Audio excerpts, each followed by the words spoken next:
Don't copy cards, do this instead. Hi everyone, my name is Brennan and welcome to Brennan's Crafty Corner. Hello everyone, my name is Brennan and welcome to my channel. Today I am doing another collaboration video with one of my favorite YouTubers, Ardyth. She has this amazing thing called limes, where she takes inspiration from a card from someone else without completely copying it.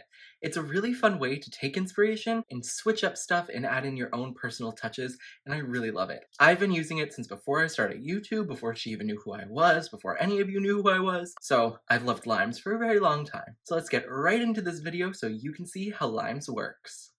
So what are limes? Well, limes are a citrusy fruit that, I'm joking. Limes is a technique that allows you to take inspiration from someone's card without exactly copying it. Limes is an acronym that stands for list, include, modify, exclude, and spin! So I'm going to use this on Ardyth's card right here. She assigned me this card to do, and it is so pretty. It has some nice florals and some nice geometric designs, and it's really fun.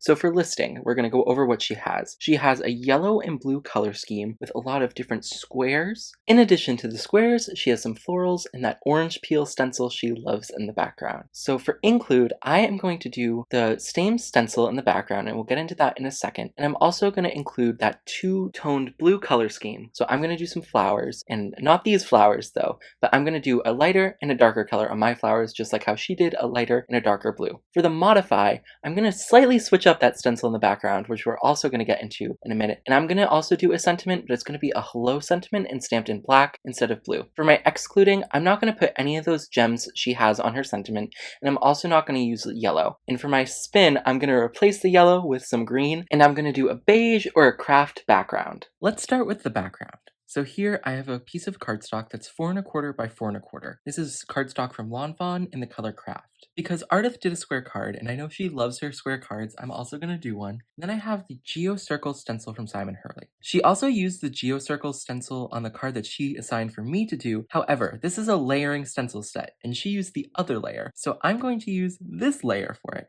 and I'm going to put this on the background. So I have my stamp wheel out to use the sticky mat, and I put the stencil on top of the cardstock. I want to go for a really subtle look, so I'm actually going to ink blend in some embossing ink. So all I'm going to do is just come in here, and this is sticky, so it's not the smoothest process, but it will get the job done. And we're just going to blend over this. What it's going to do is it's going to slightly darken the cardstock, and even after it dries, it will remain dark. As this is an embossing ink, it will take a little while to dry, as it's slow drying, so you can put embossing powder over it, but I'm not going to put that embossing powder over it. I'm just going to set it aside to dry. And there we go. That's a really subtle look, but I really like how this came out. Back to the stamp wheel we go. I have a stitched square here that I cut out using a pink fresh die, and this is about 3 inches. I wanted to keep the square theme going, as Ardyth loves her square cards, as I already said. I'm also going to use this fairy flowers stencil from a Colorful Life Designs. I was thinking putting it right about... Actually, you know what? I like the inverse side, so I'm going to do it like this.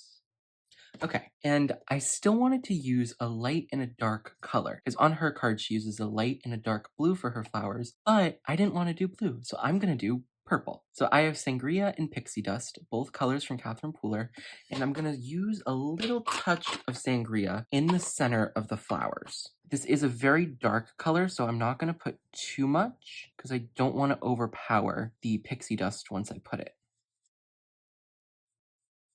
So that's all I'm going to do for the sangria. Now I am just going to wipe my brush off slightly because that's some pretty dark ink. So we're just going to go on my stamp chamois here and brush some of it off. I'm also just going to clean the stencil off a tiny bit just in case there's some of that darker ink still on top. It doesn't get into that pixie dust ink when I'm blending it. Okay, so now I'm going to go in with that pixie dust, and I'm going to start by just going over where I did with the sangria and blending out from there.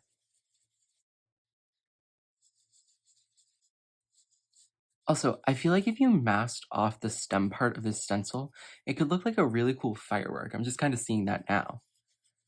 Okay, so the floral part of the stencil is now done. So now I'm going to go in with a green from Catherine Pooler. I'm just going to go in with a tiny bit of grass skirt. And I did get some purple in some of the area where the stem is. And I'm not mad at that. It's not the end of the world because we can just kind of go up there trying to avoid the petals. But if we get it in there, it's okay.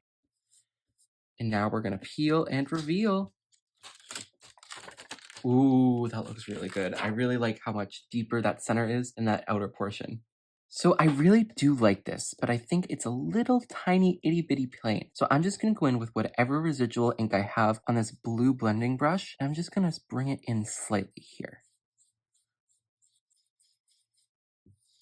And there we go. By adding that blue, we just added a tiny bit more depth to that background, and I really like how it looks. We have our card front with our florals on there, and we have our background with that geocircle stencil. I really, really, really love how this came out, and it's probably because it's all cool colors, and I love my cool colors. Now it's time to use some foam tape to pop up this front, because I don't think it would look, well, it would still look amazing flat, but I think adding a little bit of height would add a little bit more interest, and I think I'm gonna like it more with that height.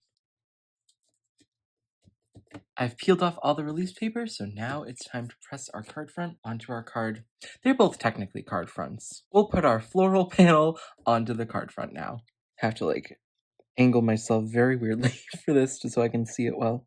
No, okay, that was bad. Let's take two. Actually, I'm gonna stand up for this. Okay, there we go. Compress that down now. The trick when using foam tape, and especially if you're bad at placing stuff with it like me, is to not press it down when you first place it, because then you'll be able to pull it back up if need be. But here we go. So I do want to add a sentiment, and I've stamped out this hello sentiment from the Label Love Sentiment stamp set from Altenew. You can see it right there. A little trick for this though is, as you can see, it's black on the front. The sides are still going to be white because I stamped this out on some white cardstock. So a little trick you can do is go around the edges with just a black marker. I'm going to use one of my Copics because that's what I have, but I honestly would suggest not using a Copic just because they're expensive. And yeah, so I would personally maybe use a cheaper marker, but this is what I have, so this is what I use. So we just go around the edges, and then as we go around, that ink goes onto the paper, and it hides those white edges, and it looks like they never existed. And here is our finished card. It is honestly pretty different for me. This isn't my regular style, but I really, really love how it came out. It's just so much fun, and we added our card base so we can officially say it's a card. And here is a super quick side-by-side look of our two cards. Okay, in all honesty, this card doesn't look like it was inspired by Ardyth's card. I can see it personally because the background's very similar. I used 2 tones of purple when she used 2 tones of blue, so there are definitely aspects, but it's not completely copied, which is really cool. Now it's time for you to go watch Ardyth's video. I assigned her one of my cards to do, and oh my gosh, she has so many amazing cards to share. She did more than one. I think she did 4, which is a little shocking. Well, not for Ardyth. She does a ton of cards always, so you get the most inspiration. So I will link that down in the description below, and it should have appeared on the screen already, or it should be about to appear on the screen already, so you can just click that and go over to her channel. And if you're here from her channel, thank you so much for stopping by. Thank you all so much for watching, and have an amazing rest of your day. Bye everyone, and happy crafting!